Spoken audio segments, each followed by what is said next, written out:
And we're back with another Dominion Menagerie preview. This time it's Camel Train, which is a 3-cost action, and it says exile a non-victory card from the supply. And below the line it says when you gain this, i.e., when you gain the Camel Train, exile a gold from the supply. Okay. This if all you're ever doing is playing this, you're not really getting ahead, although you have some amount of pile control a la Lurker that never gains the thing.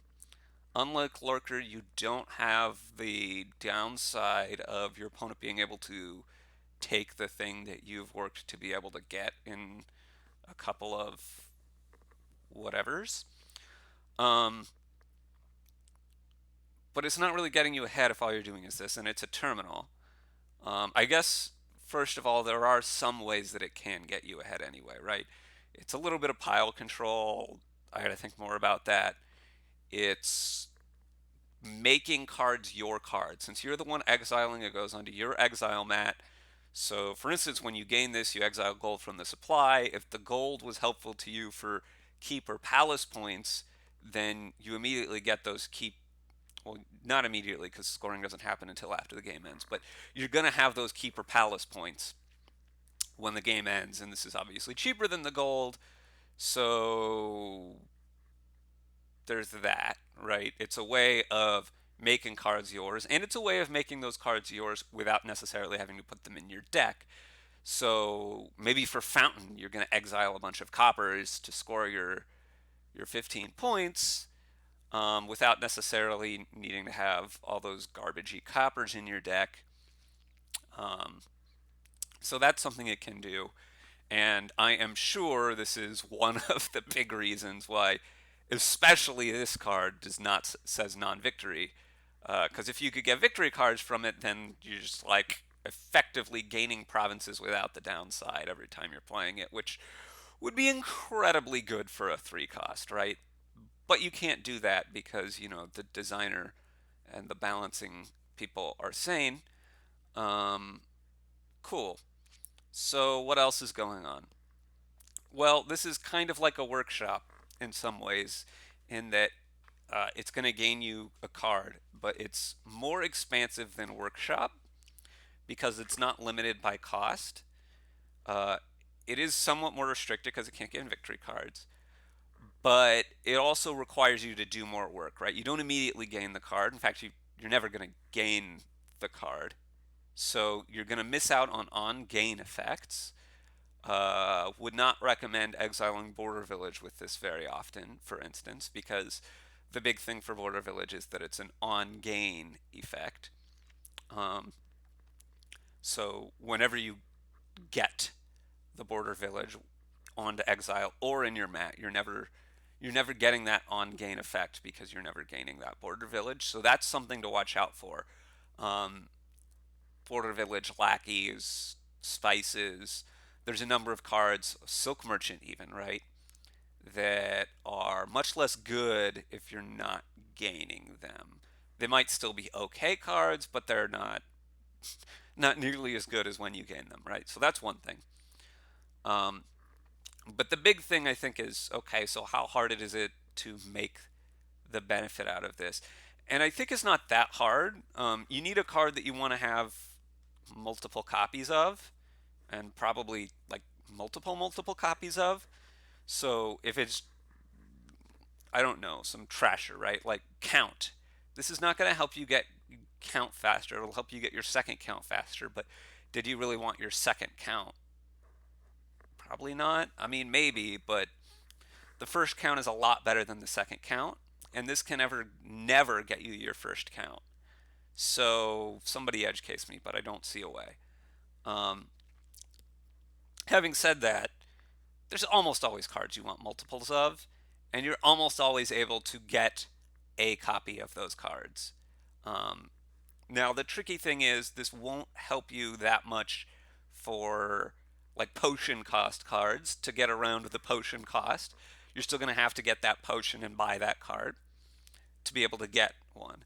But I don't know. Maybe your opponent has embargoed the scrying pools. You can play five of these to get five of them in exile, and you only have to buy one. You take one curse, and you end up with six scrying pools. Now that's, I think, an unrealistic situation, but that's a something to think about.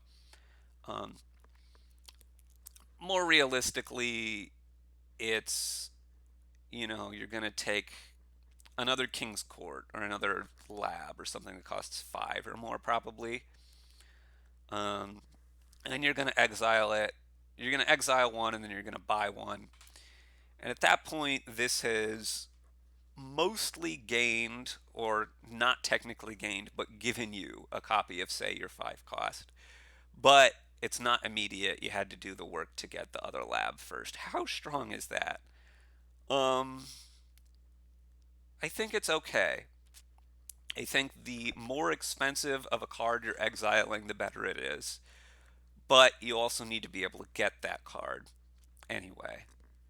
So it's not, I think, going to be great, but it could be pretty good if there's a card that costs five or more is a bit hard to buy, and this can get you extra copies of it, assuming you want extra copies of it.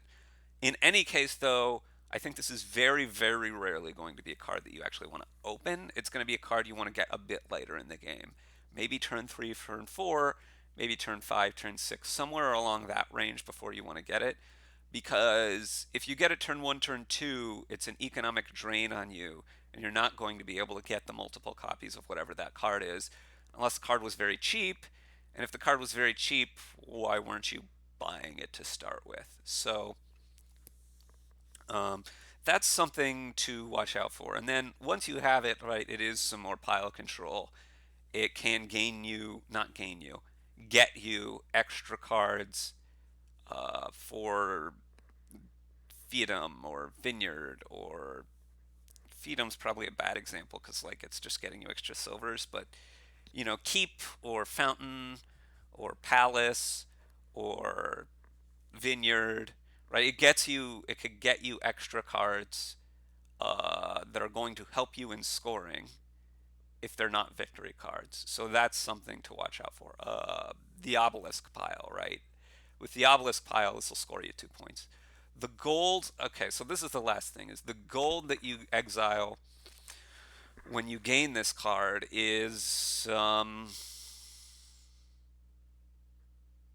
don't know, it doesn't seem particularly great to me.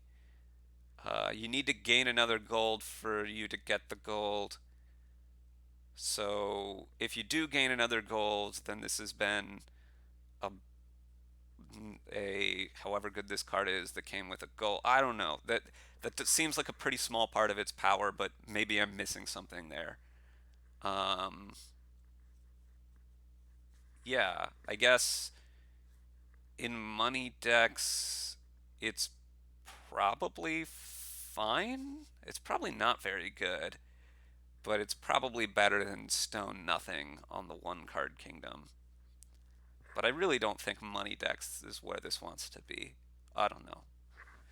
Anyway, that's been enough prattling on for today. We'll catch you again tomorrow, I think, with another bonus preview from Dominion Menagerie. Thanks for watching, everybody.